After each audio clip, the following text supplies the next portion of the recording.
again everyone and welcome to another episode of Beards and Board Games with me, Georgie. Today I'm going to be reviewing Splendor.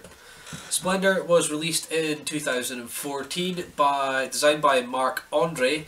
The game was nominated for quite a lot of Golden Geek Awards on Board Game Geek. You can check those out on BoardGameGeek.com. Won Best Family Game of the Year. Game itself is what I would describe as a family game and what I like to call a gotta spend money to make money kind of game. Aim of the game is to get to 15 victory points. You do that by saving up enough jewels to buy certain cards to give you bonuses in the long run, so you have to in turn spend less jewels to actually get higher valued cards which are actually worth the the victory points that are worth sort of saving and going for. Anyway, the game itself again lasts about 30 minutes, maybe a little bit more depending if you've got 4 players. It seems to be a really simple game. You can kind of teach it to anyone. Anyway, I think I might be giving too much away, so let's go and have a look at Splendor. So guys, this is Splendor. The game itself sets up very simply. You just have 3 decks of cards leveled 1, 2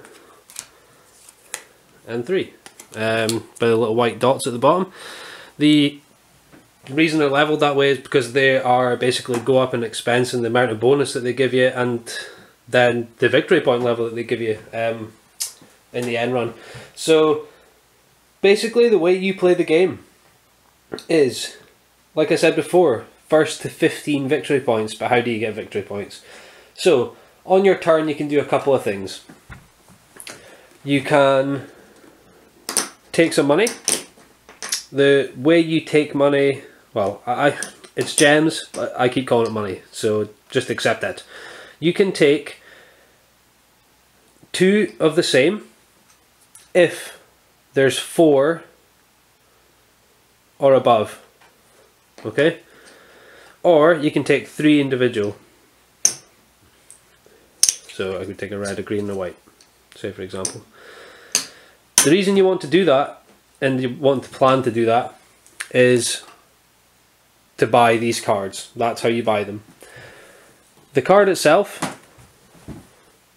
each of them has a different value. This one is 2 blue, 2 green and 1 black. And overall, because once you buy it you get to keep the cards, will give you a bonus of 1 white. So everything you buy from then on costs you 1 white less.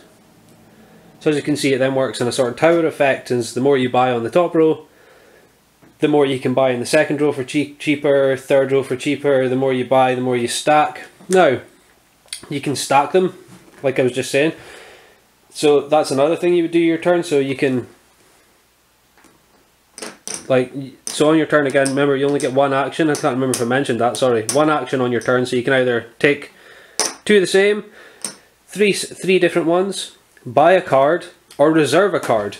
So when you reserve a card you could say, oh well, I want to reserve that one because I'll definitely want to buy that later and I don't want anyone else to take it. When you reserve a card you get this, which is a piece of gold, or a joker as they call it. That is basically a wild and can be used for anything. Less of them than there are everything else, unless, well, when you're playing it 4 player. When you're playing it less, you take, so basically the less players that you play with less of these. So with a 2 player you play with 4 in total. The reason I've laid out 3 of these up here, these are nobles. They'll come and visit you dependent on your wealth. So you always work from left to right first to see if they'll come and visit you. Each one of them will give you 3 victory points if you manage to get one of them to come round. Once they come round they stay at your place. Very noble of them. To get it, you need to have 4 bonus reds and 4 bonus greens at the end of your turn. Once you've got that, you can pick that up. He comes to you. Like I said, that doesn't give you any bonus in regards to buy-in, but it does give you that extra 3 victory points, which can tip you over the edge. In the end, when somebody else gets to 15, you can maybe buy another one and get a noble, which is really good. And as you'll see again, so card in the second row costs 2, 3, 2, gives you 1 victory point. That would be a bonus green one. And the further you go down, so here's one, costs you 3 whites, 6 blues, 3 greens, gives you a bonus green but is worth 4 victory points. So you can see how the game sort of starts off slowly and then just sort of stampedes into a who's going to finish first sort of race. Really, really good setup. I would say, in regards to these chips, such high quality. Probably one of the best quality game pieces I think you could ask for. If you were, you know, obviously we would like maybe little replicas of actual gems would have been nice. But since you're not using that, the poker chip thing is totally fine, and I'm happy with that because it's an easier way to sort of work it out and see how much money you've got in regards to your bonuses and things. So that's basically the game. There isn't really anything else to it. Like I said, first to get to 15 victory points, everyone else gets one more turn in regards to the round, depending on who gets it. So let's go and see what I thought about Splendor. So everyone, what did I think of Splendor overall? Really, really enjoyed it. Really, really enjoyed it. It's surprisingly simple. The game pieces are nice. Anyone can play it. The conflict is minimal, which makes it really good for family games, which is why I suppose it won the Best Family Game of the Year award on Board Game Geek. I can't find much faults with it. For once, the game lived up to the hype that it seems to be receiving. Really, really impressed with it. Like I said, it would have maybe been nice to have like actual little jewels. Am I asking too much?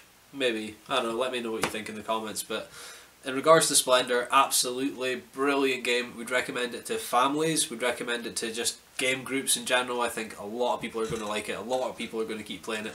I think it's going to be one of these games that's going to last. I don't know, just my opinion, but let's see how it goes. Thanks for watching again.